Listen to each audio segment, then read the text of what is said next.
જામનગર જિલ્લામાં વરસાદ ખેંચાતા ખેડૂતોને મુશ્કેલીમાં વધારો થયો છે। ધ્રોલ તાલુકાના ખીજડીયા ગામે વરસાદના અભાવે મગફળીનો પાક સુકાઈ જતા ખેડૂતોને ઊભા પાક ઉપર રોટાવેટર ફેરવવાની જરૂર પડી, જેમાં મહેનતે તૈયાર કરેલો પાક પાણીના અભાવે બગડી જતા ખેડૂતને મોટું આર્થિક નુકસાન વેઠવાનો વારો આવ્યો છે।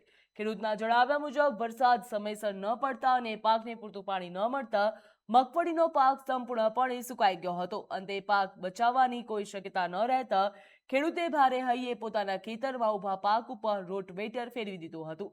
એક તરફ મોંઘા બિયારણ, ખાતર અને ખેતી ખર્ચનો બોજ અને બીજી તરફ વરસાદની અછતથી પાક બરબાદ થઈ જતા ખેડૂતોમાં ચિંતા જોવા મળી રહી છે, જ્યાં ખેડૂતે સરકારને ધ્રોલ સહિતના સમગ્ર જામનગર જિલ્લામાં વરસાદના અભાવથી અસરગ્રસ્ત વિસ્તારોને જાહેર કરી યોગ્ય કૃષિ રાહત પેકેજ અને સહાય આપવાની અપીલ કરવામાં આવી છે।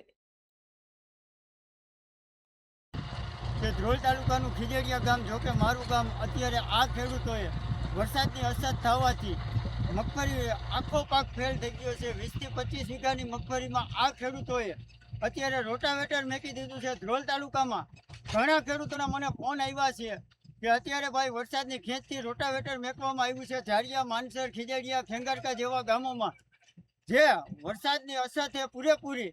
તો હું આ કૃષિ મંત્રીને આ વિડીયોના માધ્યમથી કહેવા માગું છું, મીડિયાના માધ્યમથી કહેવા માગું છું કે કૃષિ મંત્રી શ્રી, આપ જોઈ શકો છો, કાલે તમે સેટેલાઇટથી સર્વે કરશો કે હું પાક હતો કે હું હતો। અમારે મગફળી હતી, 25 વીઘાની મગફળીમાં 2.5 લાખથી જાજો ખર્ચો કરેલ છે અને અત્યારે અમે આ રોટાવેટર મેકી દીધું છે।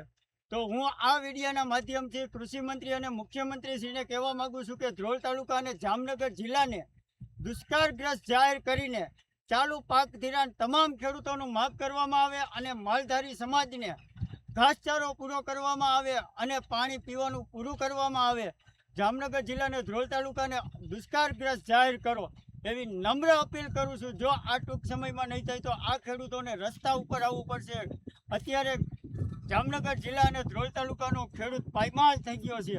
તો હું એકવાર ફરીથી વિનંતી કરું છું મુખ્યમંત્રીશ્રીને, 2 હાથ જોડીને નમ્ર અપીલ કરું છું કે અત્યારે આ ખેડૂતોને દુષ્કાળગ્રસ્ત જાહેર કરીને ચાલુ પાક ધિરાણ તમામ માફ કરવા